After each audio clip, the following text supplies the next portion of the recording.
Hi மக்களே! நம்ம எல்லாருக்குமே ஓட்டுரிமை இருக்கா? இல்லையாங்கிறதே ஒரு கேள்விக்குறியா இருக்கு. நமக்கும் டவுட்டா இருக்கு. எஸ்ஐஆருக்கு அப்புறம் அதாவது ஸ்பெஷல் இன்டென்சிவ் ரிவிஷன் இதுக்கப்புறம் 97,00,000 வாக்குகள் வந்து நீக்கப்பட்டிருக்கிறதா சொல்றாங்க.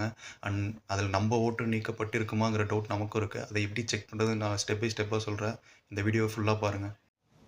ஃபஸ்ட்டு உங்கள் ப்ளே ஸ்டோர் ஓப்பன் பண்ணிக்கோங்க. ப்ளே ஸ்டோரில் போய்ட்டு ஓட்டர் ஐடி ஹெல்ப்லைன்னு சர்ச் பண்ணிங்கன்னா ஃபஸ்ட்டே ஒரு இது வரும். அதை கிளிக் பண்ணிக்கோங்க. அண்ட் இந்த ஆப்பை டவுன்லோட் பண்ணிக்கோங்க.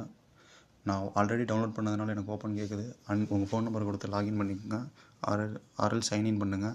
பண்ணிவிட்டுங்க சர்ச்ன்னு இருக்குன்னு பாருங்களா, அதை கொடுத்தீங்கன்னா எபிக் நம்பர்னு ஒன்று இருக்கும். அதை கிளிக் பண்ணி ஃபஸ்ட்டு உங்கள் ஓட்டர் ஐடியை வந்து என்ட்ரு பண்ணுங்கள். என்டர் பண்ணிங்கன்னா டீட்டெயில்ஸ்லாம் வரும். அப்படி வரல அப்படின்னா உங்கள் இது வந்து நீக்கப்பட்டிருக்கு. நீங்கள் ஃபார்ம் 6 எடுத்து ஃபில் பண்ணி திரும்ப ரீசப்மிட் பண்ணலாம். ஜனவரி 18 வரையும் டைம் இருக்குது. அண்ட் நம்ம சேனலை சப்ஸ்கிரைப் பண்ணுங்கள், உங்கள் ஃப்ரெண்ட்ஸுக்கு ஷேர் பண்ணுங்கள். அண்ட் முடிஞ்ச அளவு எல்லாம் சப்போர்ட் பண்ணுங்கள். உங்களுக்கு தேவையான வீடியோ தான் நம்ம சேனலில் கண்டிப்பாக வரும். நீங்கள் பண்ணுவீங்கன்னு நம்புகிறேன். பாய்.